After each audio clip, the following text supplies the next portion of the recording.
नमस्कार स्टूडेंट्स, मैं नीरज अग्निहोत्री एक बार फिर साइंस सब्जेक्ट का एक और इंटरेस्टिंग चैप्टर लेकर आपके सामने। जय हिंद, वंदे मातरम। चलिए शुरू करते हैं। हमारे last chapters first and second जो केमिस्ट्री के पार्ट थे उन्हें हम समझ चुके हैं, लिख चुके हैं। मैं आपको सारी चीज़ें क्लियर कर चुका हूँ। फिर भी यदि आपको कोई डाउट्स हैं, कोई क्वेश्चन आंसर आपको नहीं समझ आए या नहीं बने हैं तो आप मुझे कन्वे कर सकते हैं, बता सकते हैं। तो आज जो चैप्टर हम स्टार्ट करने वाले हैं वो है लाइट से रिलेटेड चैप्टर है हमारा, जो कि हमारे फिज़िक्स पार्ट का है। अब चैप्टर का नाम कुछ और हो सकता है, बट मेन जो वहाँ पर एक हाईलाइट पोर्शन है वो लाइट है। और लाइट का जो फिनोमिना है, जो हम इन डेली लाइफ जो एक्सपीरियंस करते हैं उसके बारे में है ना।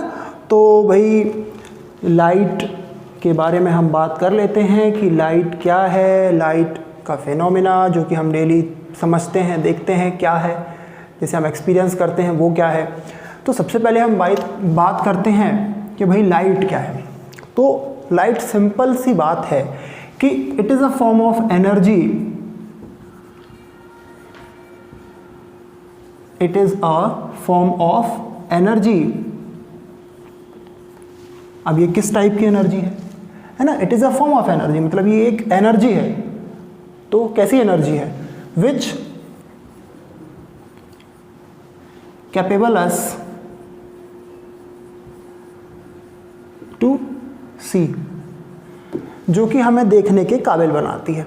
मतलब लाइट है तो ही हम किसी भी ऑब्जेक्ट को देख सकते हैं, है ना। अंधेरे में जब बिल्कुल भी लाइट नहीं होती है तो आपको मालूम है कि हम अपने पास रखी कोई भी ऑब्जेक्ट है उसे ही क्लियरली नहीं समझ पाते, देख ही नहीं पाते। तो लाइट एक ऐसी एनर्जी है जो कि हमें किसी भी ऑब्जेक्ट को देखने के लायक बनाती है। समझ गए आप? लाइट क्या है? एक फॉर्म ऑफ एनर्जी जो कि या जिसके थ्रू हम किसी अदर ऑब्जेक्ट्स को देख सकते हैं। सिंपल सी बात है ना। अब ठीक है भाई, हम किसी भी ऑब्जेक्ट को देख तो लेते हैं, लेकिन अब वो ऑब्जेक्ट दिखता कैसे है हमें?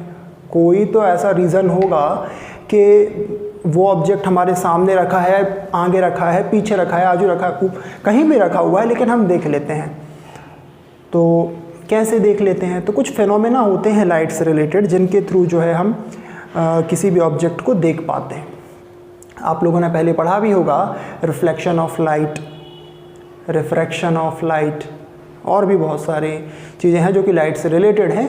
बट जो मोस्ट कॉमन है, जो कहना चाहिए मोस्ट रिलेटेड है हमारे टॉपिक के, वो है रिफ्लेक्शन एंड रिफ्रैक्शन। तो पहले हम बात करेंगे रिफ्लेक्शन की, ठीक है। मेन हम स्टार्टिंग जब अपनी थोड़ा सा बेसिक से करें तो सबसे पहले हम देखते हैं कि रिफ्लेक्शन ऑफ लाइट। फर्स्टली हम देखेंगे भाई रिफ्लेक्शन ऑफ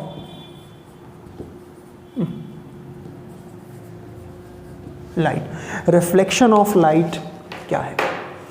तो मैंने 9th क्लास में रिफ्लेक्शन ऑफ साउंड आप लोगों को समझाया था। उस वक्त उस टाइम पर भी मैंने आप लोगों को बोला था कि जो रिफ्लेक्शन ऑफ साउंड है वो बिल्कुल सेम है रिफ्लेक्शन ऑफ लाइट के जैसे। तो आप लोगों को आइडिया तो है कि भाई रिफ्लेक्शन ऑफ लाइट होता क्या है ना, क्योंकि पढ़ा हुआ है हम लोगों ने।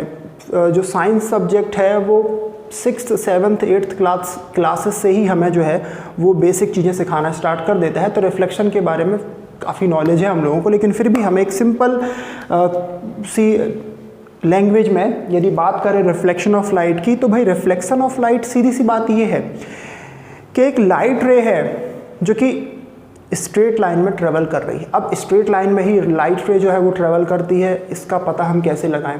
या हम कैसे कह सकते हैं कि जो लाइट रे है वो स्ट्रेट लाइन में ही ट्रेवल करती है? कैसे कह सकते हैं हम, है ना।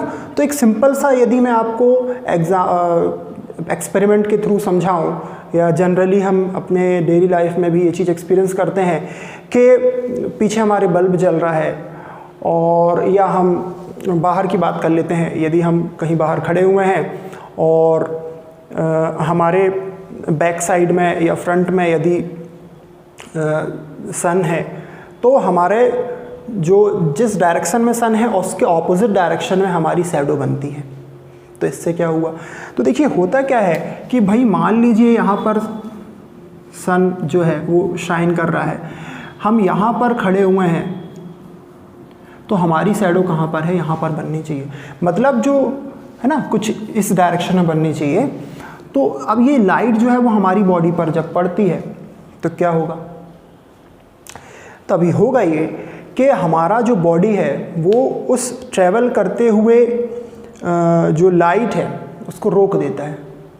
तो क्या होगा, अब वो जो लाइट है क्योंकि रुक रही है तो कुछ तो ऐसा होगा कि हमारा वो जो लाइट के रुकने का कोई इफ़ेक्ट शो हो, तो वो इफ़ेक्ट हमें किसके थ्रू शो होता है, वो शैडो के थ्रू शो होता है। तो इससे पता चलता है कि हाँ भाई लाइट रे जो है वो एक स्ट्रेट लाइन में वो मूव करती है। बिल्कुल सिंपल सी बात है, ठीक, ये सारी चीज़ें हम लोग जानते हैं। तो अब भाई यदि लाइट रे जो है स्ट्रेट लाइन में ट्रेवल करती है तो क्या हुआ, अब लाइट रे स्ट्रेट लाइन में ट्रेवल कर रही है और यदि वो लाइट किसी पॉलिश्ड प्लेन सरफेस से मान लीजिए जो है टकराती है ना, माना भाई ये एक मिरर है, यहाँ से कोई लाइट रे आती है, यहाँ पर उसने हिट किया है इसको, तो क्योंकि वो जो सरफेस है वो एक तरफ पॉलिश्ड है, दूसरी तरफ जो है उसका सरफेस ऐसा है कि बिल्कुल प्लेन सरफेस है, तो वहाँ से जो लाइट रे है वो सेम मीडियम में बाउंस बैक हो जाता है। सेम मीडियम से मतलब है ये एयर था, ये एयर है मीडियम, तो ये एयर में ही बाउंस बैक हो जाती है कौन, लाइट रे। तो ये जो फिनोमिना है सिंपली हम इसको कहते हैं कि भाई ये रिफ्लेक्शन हो गया, लाइट जो है वो रिफ्लेक्ट हो गई, जिस मीडियम से आई थी, जो एंगल बनाते हुए आई थी, वो लाइट रे जो है रिफ्लेक्ट होकर आफ्टर हिटिंग द सरफेस वो जो लाइट रे थी वो हो गई बाउंस बैक सेम मीडियम में। तो ये फिनोमेना सिंपली हम बोलते हैं कि रिफ्लेक्शन है। ठीक है, पढ़ा हुआ है हम लोगों ने। अब यहाँ पर होता यह है कि भाई हमें एक एंगल का पता होना चाहिए, तो हम एक लाइन ड्रॉ कर लेते हैं, एक इमेजिनरी लाइन जिसको हम बोलते हैं नॉर्मल। मैंने समझाया हुआ है आप लोगों को। ये जो लाइन है इन्हें हम बोलते हैं इंसिडेंट एंड रिफ्लेक्टेड रे। ये है इंसिडेंट रे और ये है रिफ्लेक्टेड रे। ठीक है, incident ray and reflected ray. अब ये इंसिडेंट रे जो है इस नॉर्मल के साथ एक इमेजिनरी एंगल ड्रॉ कर रही है ना। इमेजिनरी ही बोल सकते हैं हम। जब हम किसी ऑब्जेक्ट को देखते हैं तब हम ये बिल्कुल पता नहीं लगा सकते, या डायरेक्टली तो हम ये नहीं कह सकते कि किस एंगल पर वो ऑब्जेक्ट रखा हुआ है और किस एंगल से उसका रिफ्लेक्शन हो रहा है। एट द टाइम हम नहीं कह सकते, लेकिन हाँ प्रैक्टिकली यदि हम उस चीज़ को देखें तो थोड़ा बहुत हम जो है प्रेडिक्शंस कर सकते हैं, अनुमान लगा सकते हैं। तो यहाँ पर भी एक एंगल बनता है। अब क्योंकि ये एंगल इंसिडेंट रे और नॉर्मल के बीच में है, इसलिए इस एंगल को हम बोलते हैं इंसिडेंस एंगल। ठीक है ना। अब भाई लाइट रे थी, वो आई यहाँ से और ये उसका पाथ था जिसमें वो बाउंस बैक हुई या रिफ्लेक्ट हुई। तो यहाँ पर भी एक एंगल बन रहा है और ये एंगल नॉर्मल और रिफ्लेक्टेड रे के बीच में है, इसलिए ये एंगल है रिफ्लेक्शन एंगल। ठीक है ना। तो ये एंगल क्या हो गया, ये एंगल हो गया रिफ्लेक्शन एंगल। अब ये तो हमने पढ़ लिया कि भाई ये इंसिडेंट रे है, ये रिफ्लेक्टेड रे है, ये इंसिडेंस एंगल है, ये रिफ्लेक्शन एंगल है।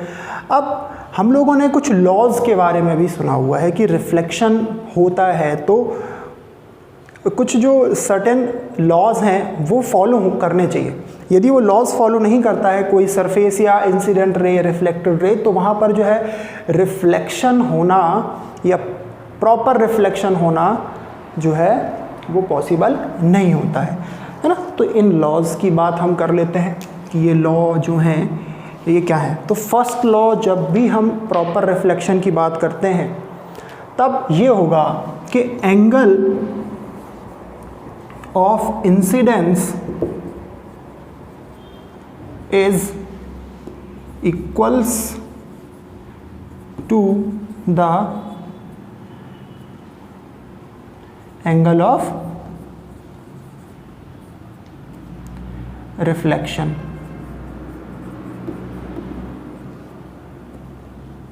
ठीक है, ये फर्स्ट लॉ बोल सकते हैं हम कि एंगल ऑफ इंसिडेंस जो है वो बिल्कुल सेम होता है एंगल ऑफ रिफ्लेक्शन के।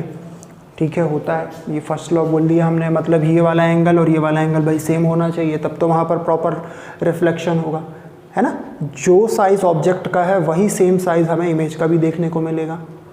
समझ रहे हैं ना, जब भी हम किसी आईने के सामने खड़े होते हैं तो आपने देखा होगा कि जो आपका साइज है बिल्कुल एक्चुअल साइज आपको उस मिरर में देखने को मिलता है। दैट मीन्स कि वहाँ पर जो रिफ्लेक्शन हो रहा है वो प्रॉपर है।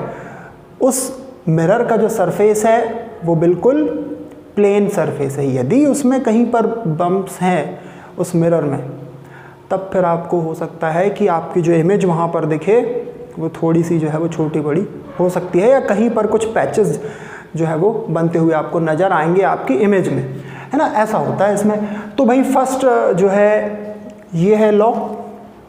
सेकेंड लॉ की बात कर लेते हैं कि सेकेंड लॉ क्या होना चाहिए। तो सेकेंड लॉ जो है वो भी बड़ा ही सिंपल है। यहाँ आप देख रहे हैं incident ray, reflected ray, normal, ये तीनों जो हैं वो एक ही पॉइंट पर हैं।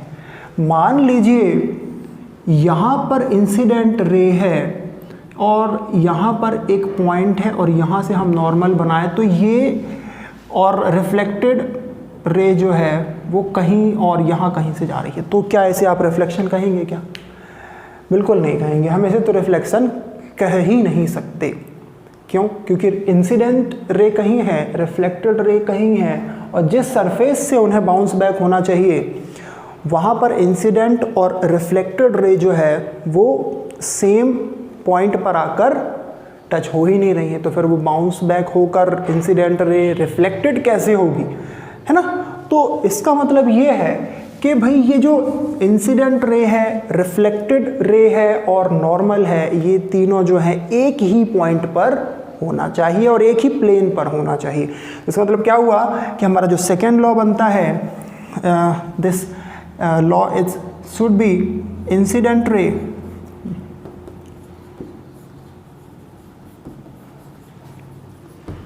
reflected ray and normal must be on a same plane।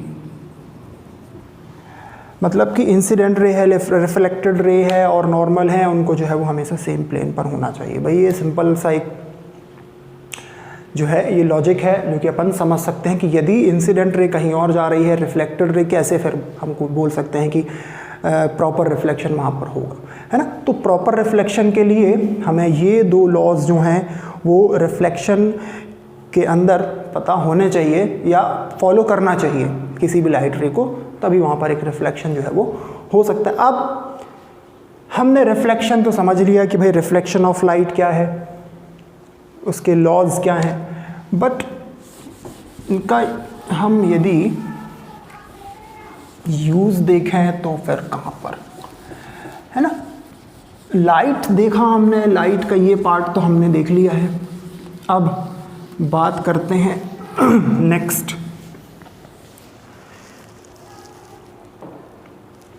तो लाइट का एक और इफ़ेक्ट जो है जो हमें इस चैप्टर में पढ़ना है वो है रिफ्रैक्शन।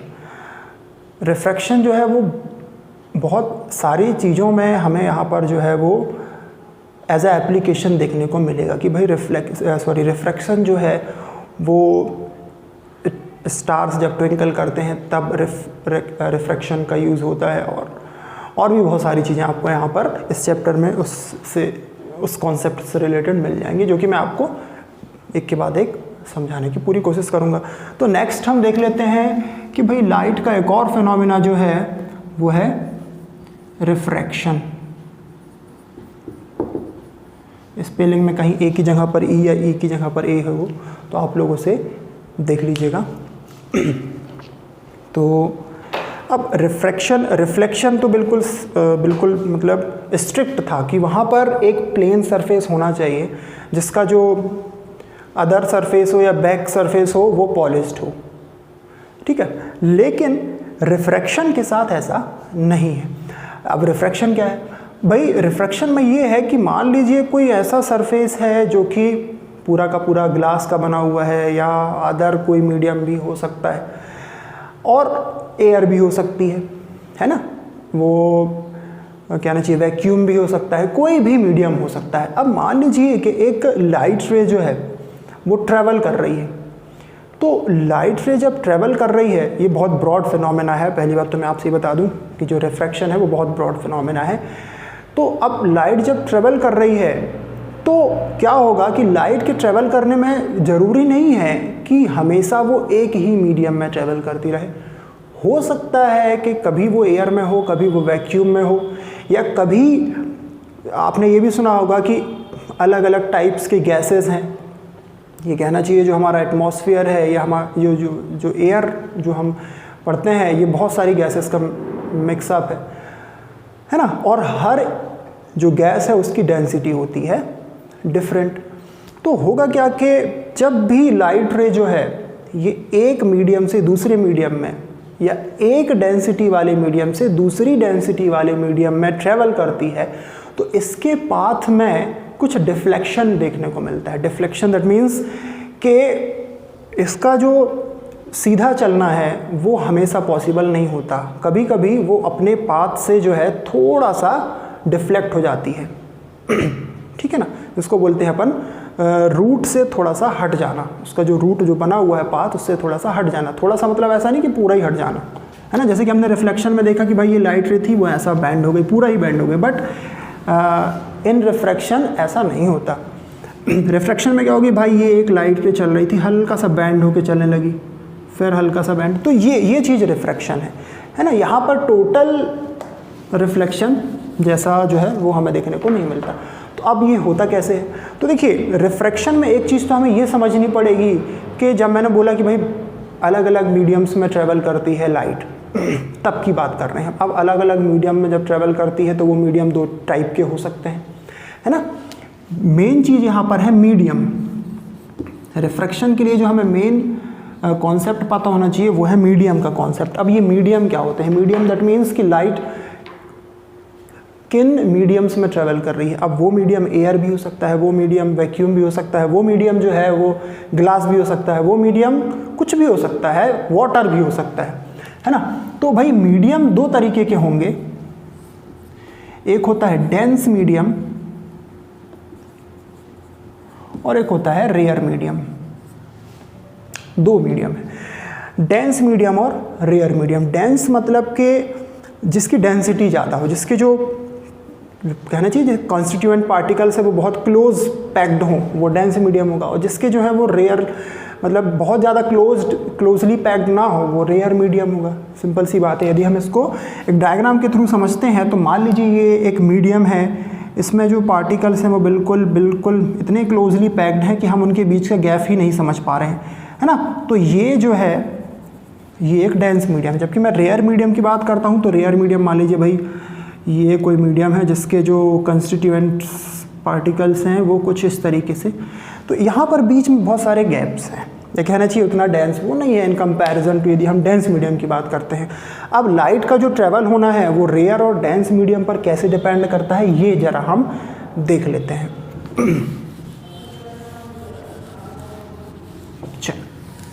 तो जब हम बात करते हैं, दो चीज़ें समझ लीजिए। When light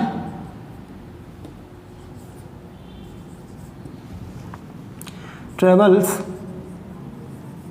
from rare to dense medium,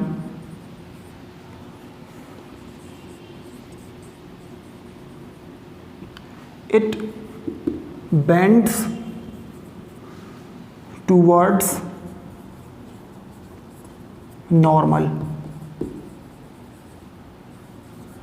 ठीक है, मतलब कि यदि कोई लाइट रे जो है उसका पाथ क्या है कि भाई वो रेयर से डेंस की तरफ जा रही है। मतलब कैसा रेयर से, मान लीजिए यहाँ पर एयर है और यहाँ पर वाटर है ना, ये वाटर है, ये मीडियम वाटर है और यहाँ पर एयर है। तो अब यहाँ पर एयर जो है वो रेयर मीडियम है और वाटर जो है वो डेंस मीडियम है। वाटर के पार्टिकल्स जो है वो in comparison to air more closer होते हैं। तो होगा क्या कि भाई मान लीजिए कोई लाइट रे जो है वो स्ट्रेट लाइन में ट्रेवल करती हुई वाटर के अपर लेयर से जो है वो कांटेक्ट में आती है, तो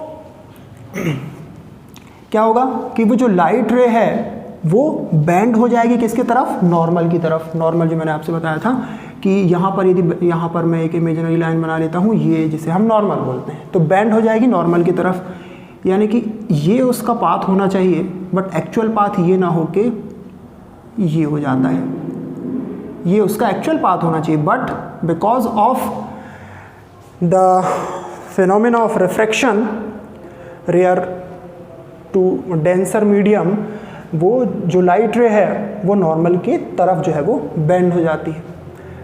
ठीक है, ये था पहला कॉन्सेप्ट रेयर और डेंस मीडियम के लिए। अब हम बात करते हैं दूसरे कॉन्सेप्ट की। तो दूसरा ये है, व्हेन लाइट ट्रेवल्स, लाइट मतलब कि लाइट रे ही होगा वहां पर,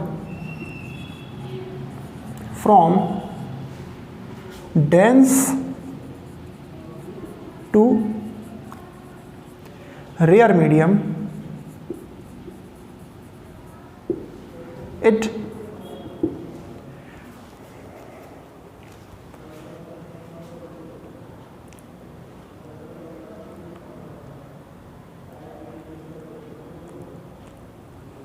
travels